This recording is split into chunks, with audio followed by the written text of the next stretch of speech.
I'm Julie Herman of Jaybird Quilts and Lazy Girl Designs, and welcome back to the Gravity Sew Along. Now that we have cut our shapes, we're going to begin to piece block 3. If you have not yet watched the video on cutting, I suggest you go back and start with that one. It's in the caption below. Now that we have completed all of our cutting, it is time to piece our block. The directions for what I'm showing you are on page 16 of your book. I have laid out my red block and brought my pieces over here to my sewing machine. And what we're going to do is we're going to sew our triangles to our hexagons to make large diamonds. And I've already done that with some of mine. And let me show you how we do that. We're going to sew our triangles to make large diamonds. And one quick note is pay close attention to the layout diagram in the middle of page 16 to make sure that you put your triangles in the right place, because there are triangles from 2 different fabrics and you want to make sure that they end up in the right place to give the overall final feel of the block. Now that we have that, I know which triangle I'm going to be sewing to my hexagon, and you can keep them labeled, or at this point you can take that off if you'd like. I'm going to place my label back where my block goes on my little design area here so that I can put things back and I make sure that they go in the right place and I don't mix up the locations. I'm going to take my triangle and sew it to my hexagon. I've got my scrap, as you know that I always do. I have my triangle and 1 point is blunt and 2 are sharp.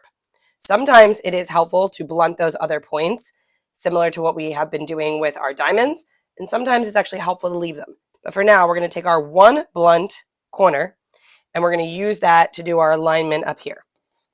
So that is going to line up perfectly on top of the corner of our hexagon, and then our point is going to overhang here, and our 1/4 inch is going to go right to that valley. And as I've mentioned before, I don't pin yet at this stage. If you find it helpful to pin, please, by all means, go ahead and do that.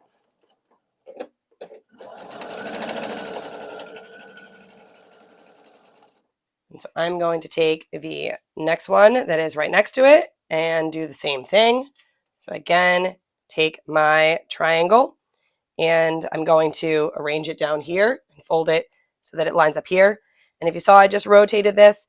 Orientation doesn't really matter because we have a lot of bias in the whole quilt, but generally speaking, when I have things that I can match up the grain, I do. So in this case, I have my straight grain going across here and here. So I'm going to line that up just as I did with the first one and sew that on. And now for my first one, I have my bottom triangle. So now I need to add a triangle to my other corner so that I have created a large pieced diamond. So I'm not going to worry about pressing or doing anything with this one yet, and it's not in the way. So I'm just going to leave it there and add my triangle on my other side and align it as I did the other 2.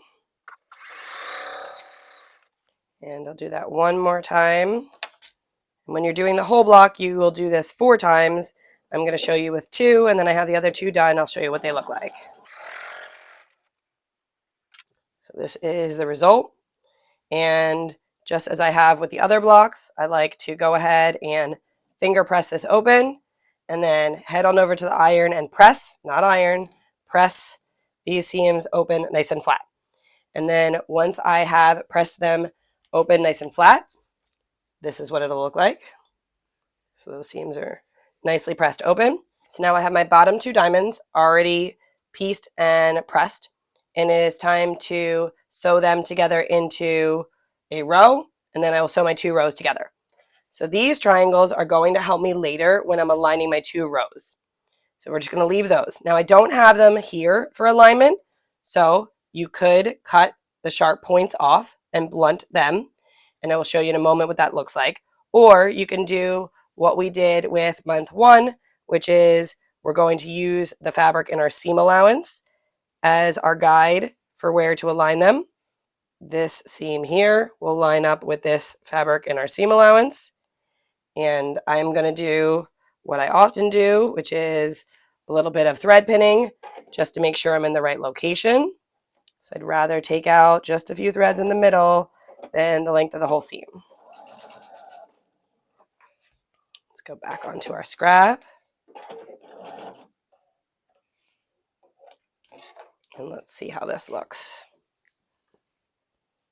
All right, looks pretty good. I'm happy with that. So now I'm going to sew the length of this piece.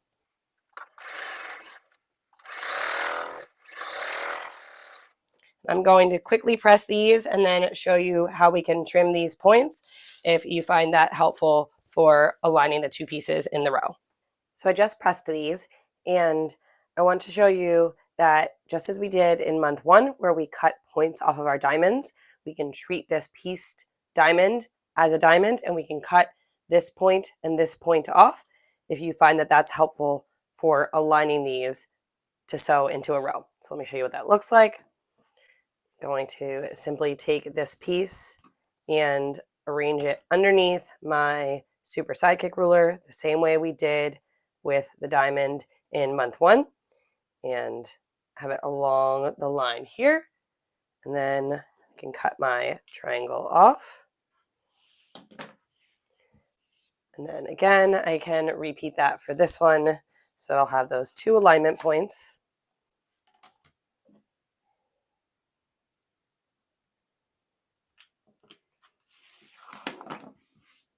And then lastly, I always like to lay everything back out to double check to make sure that I have the fabrics in the correct places. So now I can head back on over to the machine, and I can use these corners to line this up. So as I just mentioned, I'm going to take these 2, and now if you'd like, you can go ahead and pin at those 2 locations and the center. I'm going to go ahead and do my thread pinning because I find that it really just is the best way for me. If you prefer to just sew the length of the seam and hope it turns out, that is okay too. There really is multiple ways to do things. I just find this method works best for me. And there we go, looks great. So now I can use my blunt points to perfectly line up, and I don't have to guess, and I can sew the length of this piece. This one here. And now this needs to be pressed before I can complete the block, and I don't want to turn my iron on just for this little piece, so I am going to use my Violet Craft seam roller. It will get my seam flat enough so that I can complete my block. So there we go. And you can cut these blunt just as we did if that helps you as well. I find that at this point I have enough points to match, but I like to give you all the different tips and tricks so that you can find which ones work best for you. I'm going to line up those triangles on top of each other. I like leaving them in this case because it is nice to have those to line up.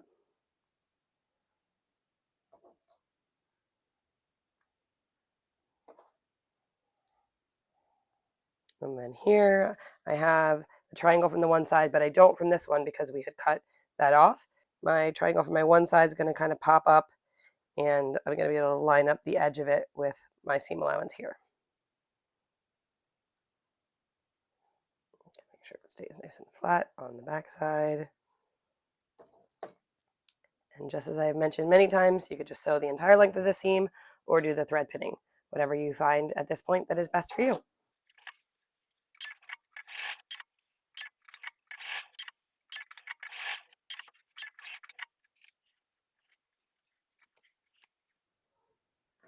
And those 3 all look great. And again, as I have mentioned before, I do suggest using coordinating thread. I am using this so that you can see it in the videos, but if I was sewing this block just for myself, I would be sewing it with red thread. Now to finish the block, we're just going to sew down the length of the seam and sew right on top of the thread that we already have. No need to add pins.